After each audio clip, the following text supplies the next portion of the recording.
আসসালামু আলাইকুম। Web design Bangla tutorial কোর্সে আপনাদের সবাইকে স্বাগতম। আজকে আমরা HTML এর আনঅর্ডার লিস্ট এবং ডেফিনেশন লিস্ট নিয়ে আলোচনা করব। গত পর্বে আমরা অর্ডার লিস্ট নিয়ে আলোচনা করেছিলাম। আনঅর্ডার লিস্ট লেখার জন্য মূলত আমাদেরকে UL ট্যাগ ব্যবহার করতে হয়। UL একটি ডাবল ট্যাগ এবং আনঅর্ডার লিস্টের আইটেমগুলোকে অ্যাড করার জন্য মূলত আমাদের LI নামে একটি ট্যাগ ব্যবহার করতে হয়। LI একটি ডাবল ট্যাগ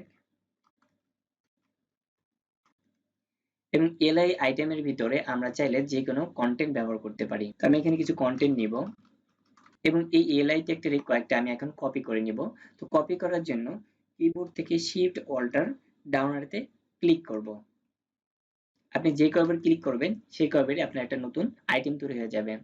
তো এখন আমি এই কন্টেন্টগুলো পরিবর্তন করে দেব।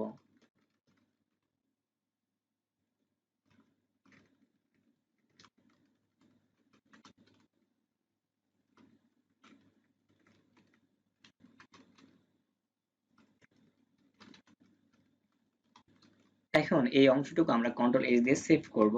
তো আমরা এখন মাউসের রাইট ক্লিক করে এখান থেকে open in default browser run করব। আপনারা যদি এখন এখানে খেয়াল করেন আমাদের আনঅর্ডার লিস্টের আইটেমগুলো এখানে প্রদর্শিত হয়েছে এবং আনঅর্ডার লিস্টের আইটেমগুলোর সাথে কিন্তু আমাদের বুলেট আকৃতি ডটগুলো যুক্ত হয়েছে। এখন আপনি চাইলে এই আনঅর্ডার লিস্টের এই বুলেটগুলোকে পরিবর্তন করতে পারেন। তো চলুন আমরা এখন দেখে নিব কিভাবে আমরা এই আনঅর্ডার লিস্টের বুলেটগুলোকে পরিবর্তন করতে পারি। এই জন্য মূলত আমাদের স্টাইল নামে একটি অ্যাট্রিবিউট ব্যবহার করা হয়। তো স্টাইল অ্যাট্রিবিউটটা মূলত আমরা আনঅর্ডার লিস্টের মধ্যে ব্যবহার করব।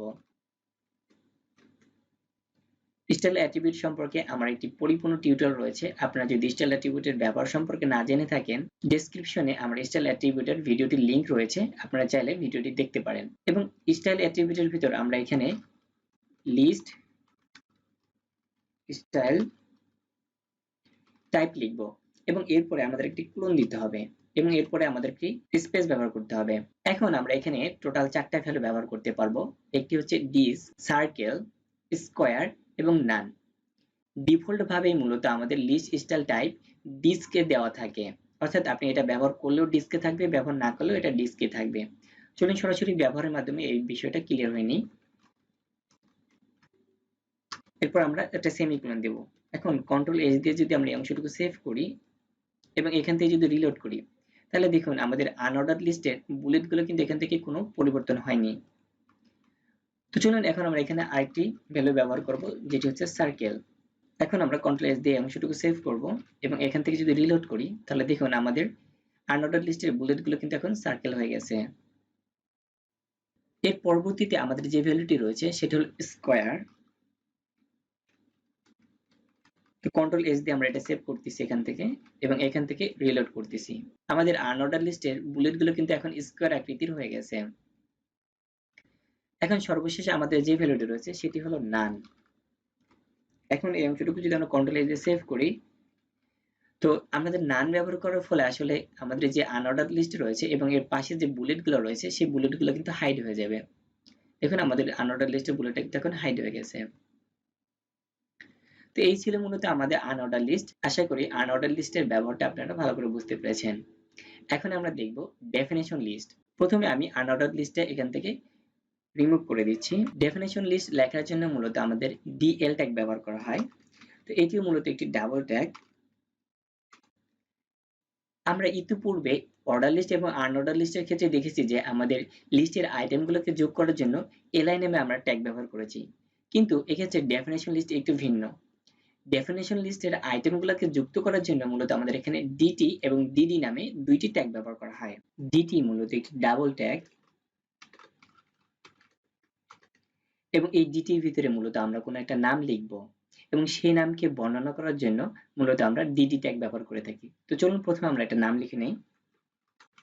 মনে করুন আমরা এখানে HTML লিখলাম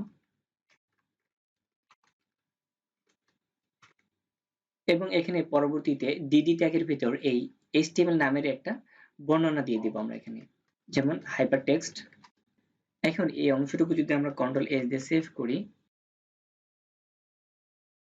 তাহলে আমরা এখানে ডেফিনেশন লিস্টে কিন্তু আউটপুটটা এখানে আমরা দেখতে পারতেছি। এইভাবে আপনি ডেফিনেশন লিস্টের যতগুলো আইটেম যোগ করতে চাবেন প্রত্যেকটা ক্ষেত্রে আপনাকে প্রথমে ডিটি ট্যাগের ভিতর একটি নাম লিখতে হবে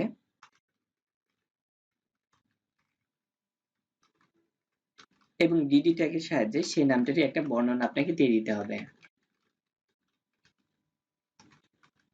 এখন এই অংশটুকু যদি আমরা কন্ট্রোল এস দিয়ে সেভ করি এবং এখান থেকে যদি আমরা রিলোড করি, তাহলে দেখুন আমাদের কিন্তু এটি পরিপূর্ণ ডেফিনেশন লিস্ট তৈরি হয়ে গেছে। তো এইভাবে আপনি আপনার যত ইচ্ছা আইটেম এখানে যুক্ত করতে পারেন। আশা করি আপনারা আনঅর্ডার লিস্ট এবং ডেফিনেশন লিস্ট সম্পর্কে ভালোভাবে বুঝতে পেরেছেন এবং ভবিষ্যতে এর ব্যবহারটা আপনারা খুব ভালোভাবে করতে পারবেন। তো এরকম নিত্য নতুন ভিডিওগুলো পাওয়ার জন্য অবশ্যই কিন্তু আমাদের এই চ্যানেলটি সাবস্ক্রাইব করবেন।